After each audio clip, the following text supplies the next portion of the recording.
She's a NorCal-based Emerald Cup edibles judge known to some as Carmen Sacramento for her never-ending international quest to find the world's most perfect cannabis and psychedelic edible experience. A crusader for female entrepreneurship on a mission to show the world cannabis, motherhood, and executive lifestyle do go together.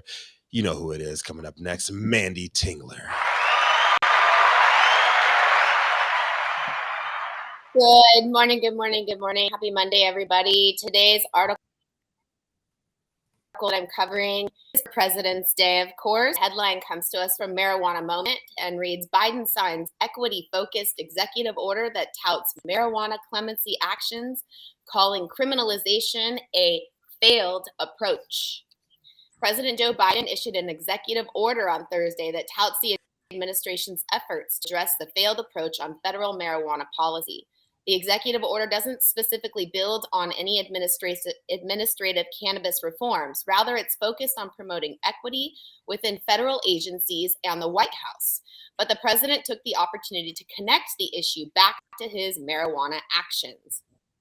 Biden issued a mass pardon for people with nonviolent federal cannabis possession convictions late last year and directed a multi-agency review into marijuana scheduling under the Controlled Substances Act.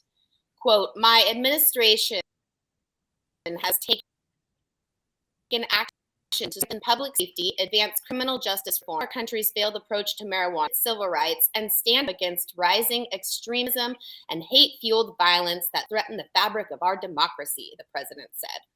A fact sheet that the White House released on the executive order expands the president's cannabis record.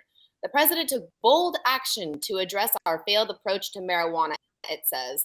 The criminalization of marijuana possession has upended too many lives for conduct that is now legal in many states. The purpose of the mass pardon for marijuana was to, quote, lift barriers to housing, employment, and educational opportunities for thousands of people with those prior convictions.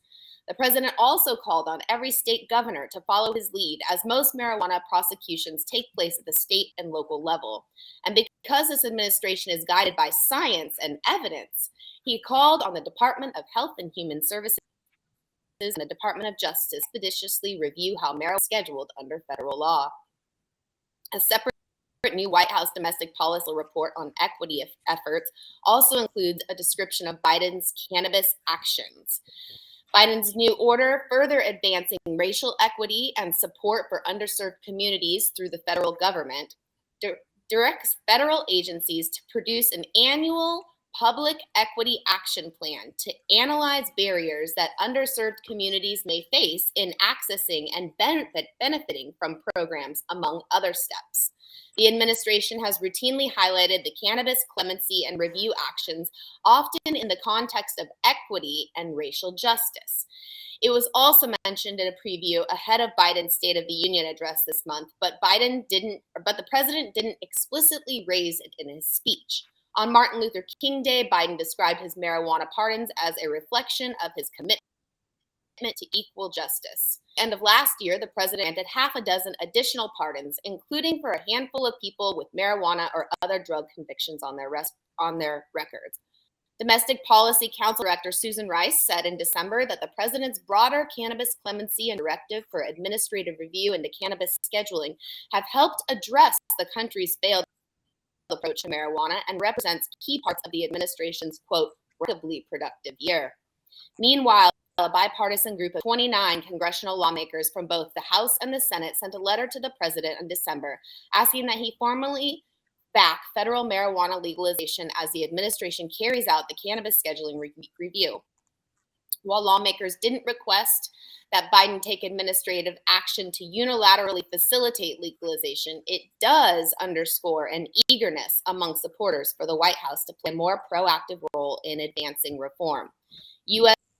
Health and Human Services Secretary Xavier was CC'd on the letter, tweeted a link to Marijuana Moment article that discusses the president's administrative cannabis scheduling directive. We're going to take a look at what science tells us and what the evidence tells us, Becerra, who was a considerable record-supporting cannabis reformer as a congressman and now California's attorney general, said at the recent overdose prevention event.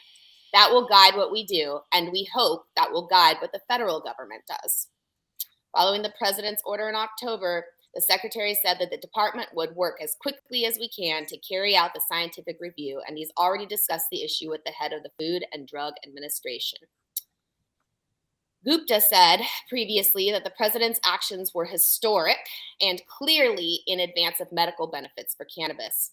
Like HHS, DOJ has similarly committed to quickly carrying out the separate scheduling review the president directed, which will in a recommendation to place cannabis in a lower schedule and remove it altogether, effectively legalizing the plant under federal law. The president also signed marijuana research bill into law in December, making historically by enacting the first piece of standalone federal cannabis reform legislation in the U.S. history.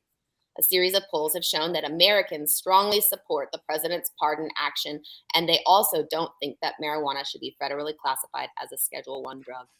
So, guys, the president is trying to take some actions, however big or small. I would love to hear your input about his place in our industry and his efforts.